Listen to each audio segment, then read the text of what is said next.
and welcome to vlog number 6, wherein I am explaining the trick Destiny Has a Name. Ooh. And you will note from the shakiness that I am no longer trying to use this as a set camera that I'm talking to, because those angles were impossible when you'd be looking down on the cards. So this is how it's going to be presented for this particular vlog, after which I'll go back to the regular format. But, point being, this is Destiny Has a Name that I've got a video of me showing to Lauren also, which I think I will put after this in the order it is presented. But what you do is you set up 10 cards in a circle, like this. You get a card box, like this one, and use it to mark the card furthest from the magician and closest to the audience member who's participating, because they're sitting facing each other. I guess in this case the bookshelf is our audience. So you mark the place closest to them. You take some dice, like these, shake them, roll them. Got a 3 and a 6.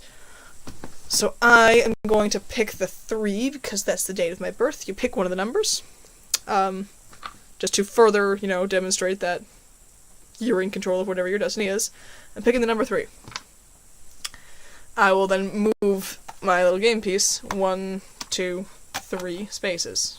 Yeah, sit there. Cool. At this point, I have, given the whole setup of Destiny Has a Name, and this is the card that you're choosing, this is your destiny, this is a concept of fate and choices. It's all very dramatic. It's Ed Berger style magic. Hold on, let me get this up. Facing the bookmark, because I've set up the camera back into upright position.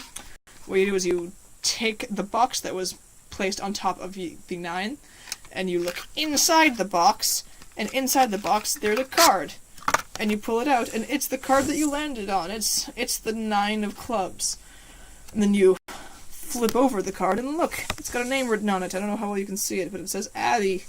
And then, wait a minute. Look at the original card you landed on, that 9 of clubs. How did they know? It's labeled with your name, too. Can't see it very well in the shadow.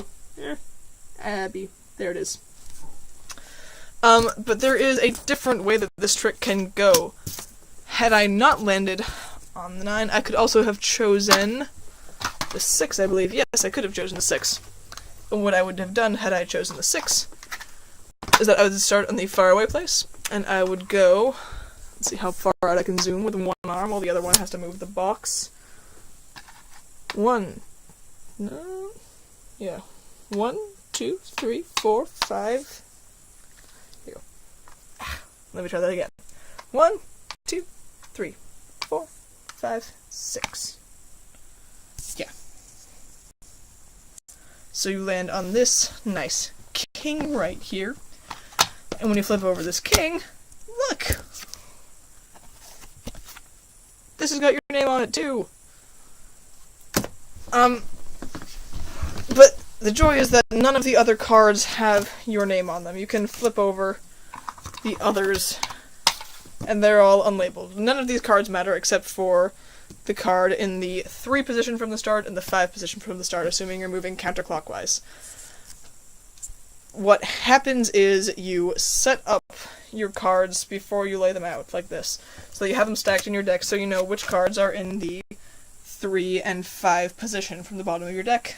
And then you just lay them out, face up, like so, in this particular motion, that kind of way.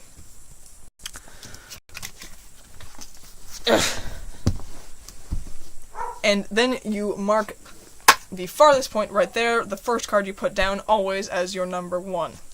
Your first card in your little ring around. That's where you start your box card game piece thing. And what happens is that the dice actually are being rolled at random. Actually, none of these cards, but these 2 have your names on them. But I know where the 2 names are, and I can get to those spaces with any number given by these dice in any order. So, look, it's a 4 and a 1. So I would not ask you to pick one in this case. It would be a combined thing. It's a 5. So I'm gonna move 1, 2, 3, 4, 5 spaces to land on the king. There it is. If you roll a 3 and a 5, I would ask you to pick one, and I can either go 1, 2, 3 to land on the 9, or I can go the 5 again. I think I can actually go the other way with the 5 too. No, it's the other way, 6, never mind. But yeah, if it were a 6, you can go 1, 2, 3, 4, 5, 6. Wait, no, this is a 5! Look at that! Point being, you know where these two cards are, and whatever number you land on, you use, you can move the box in a particular way to get to either of those cards. The more likely card to land on is this one in the 5 position. There's just more combinations of dice that get you to this point in the circle. So you have 2 possible endings to this trick. One is where you look in the box and it's got your card and you've got the name here. One of them is you just flip over the card and it's got your name. I did that in the reverse order. This one's only got your name, that one's also in the box. So you put the outcome that you like more in the 5 space. I've been alternating between them, but I think I actually like the just flipping it over to show your name trick better. It's a little bit more direct. But, you know, the box is always a little bit more baffling, so it depends on what kind of feeling you're going for with your act. But that's the basic premise of it. It's very simple in execution. It's honestly surprising to me that it never seems to get caught, but I think that's because you're following the rule that you never perform this trick twice for one person, otherwise they're going to notice that, you know, you're not moving the deck the same way every time. Or the box, rather. So, this is very much susceptible to the rule of don't ever perform the trick for the same person twice. And other than that, the psychological concept for this is really just in the dice, and in you being utterly convinced that this is random chance. That dice and shuffling and flipping through things are really good convincing tools. If you can create the air of randomness, then showing that was actually ordered is really impressive to people's minds. Yeah, I think that's about all there is to be said about this one. This doesn't have any kind of sleight of hand, there is no interesting misdirection happening. This is just basically lying to people about what you know about the cards. It's all for joy and show. But yeah, the next trick up is a rope trick, so that'll be fun. See you then.